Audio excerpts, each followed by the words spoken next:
My boyfriend cheated on me with my best friend. Hi, my name is Bianca, and I have always been a super sweet and caring girl with everyone. Until the day my boyfriend cheated on me with my best friend.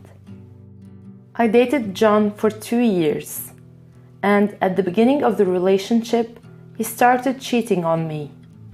I was very upset with the situation when I discovered, but over time, I forgave him and I learned to live with it because he was always telling me that he loved me and that he promised me that it would never ever happen again.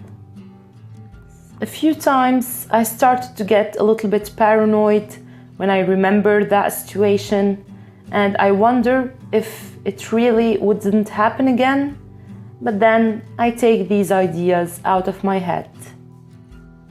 And after this case, our relationship was going really well. I can say that we were happy. He said that he wanted to be with me forever. A few days ago, I took his cell phone and I saw that he was exchanging messages with my friend Isabel. I read the messages and there was nothing too much to worry about. They were talking about me, about studies, and even football. Something that I don't like so much and I don't understand.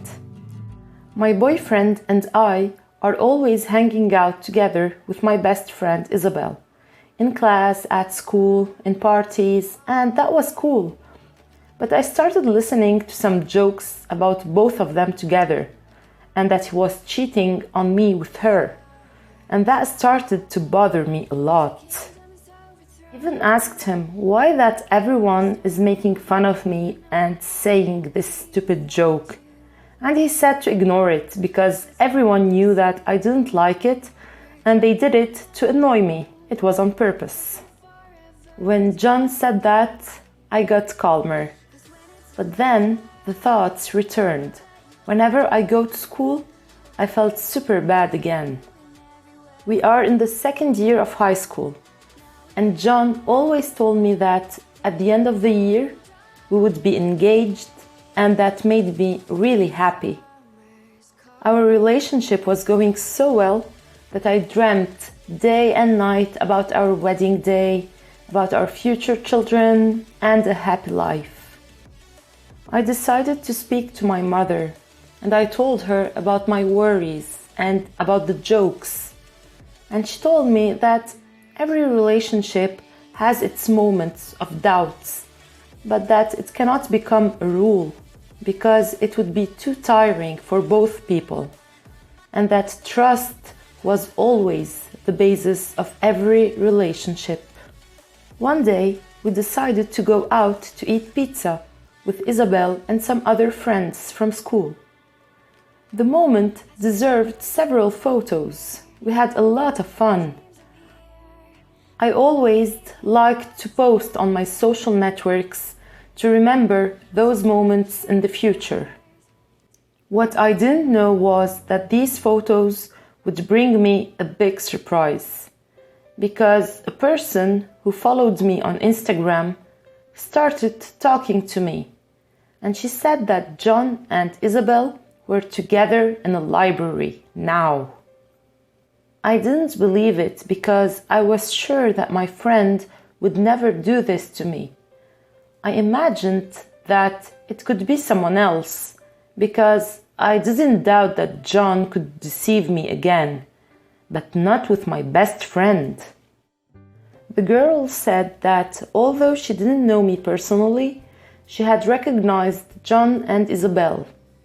She also said that she felt bad for giving me that news, and she wasn't sure whether she would tell me or not, but that she couldn't help it and preferred to be honest with me. But I started thinking, what should I do? How should I act?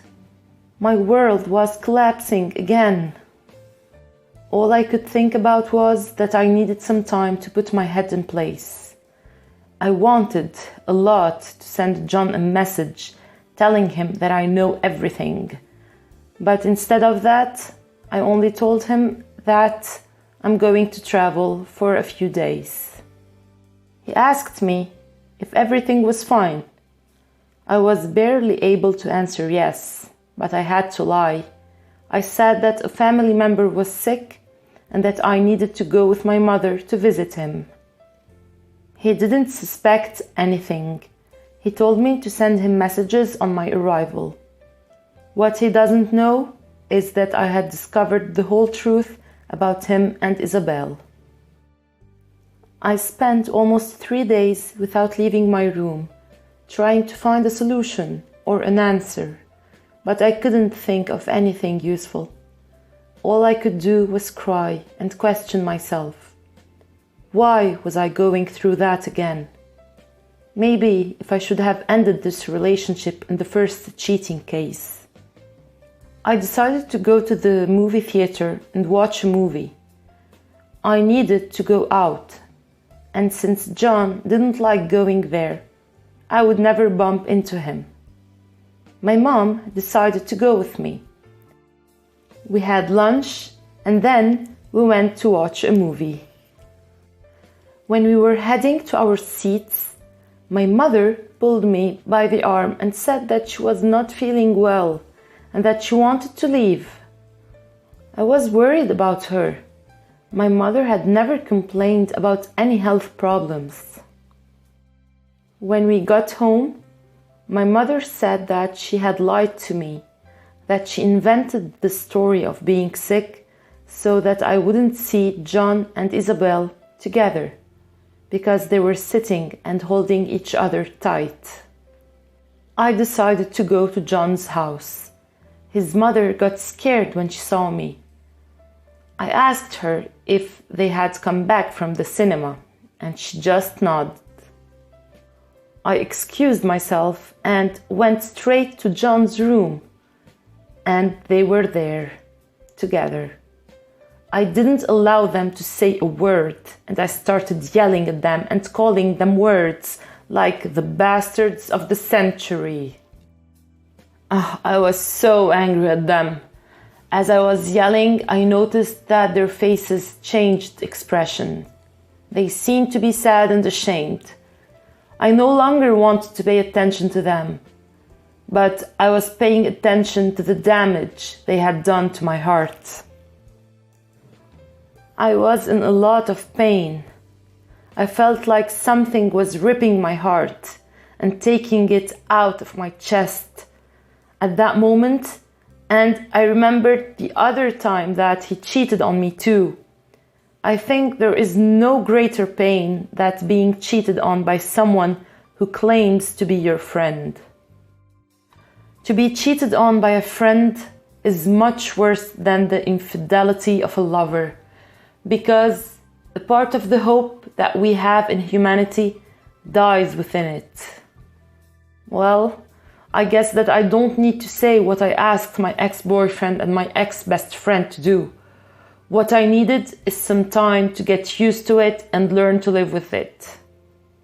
John even tried to talk to me and explain himself, but I said that there was no explanation for what happened. Even after saying he was sorry and saying he didn't want to see Isabel anymore, I couldn't believe anything of what he said, and I no longer felt any respect for him. My heart wanted to believe him, but my head wouldn't believe a word from him. I needed to rebuild my hopes and to retrust in humankind, because I know that making mistakes is human. I need to be tolerant for humans' weaknesses and learn from their mistakes. Learn that I can never, ever do what they did to me, to anyone in this world.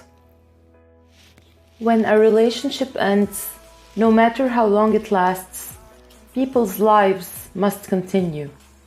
We must learn from what we live and try to forgive others' mistakes, and ours as well. Only then we will be able to be happy again, because in the end and after all, life still goes on.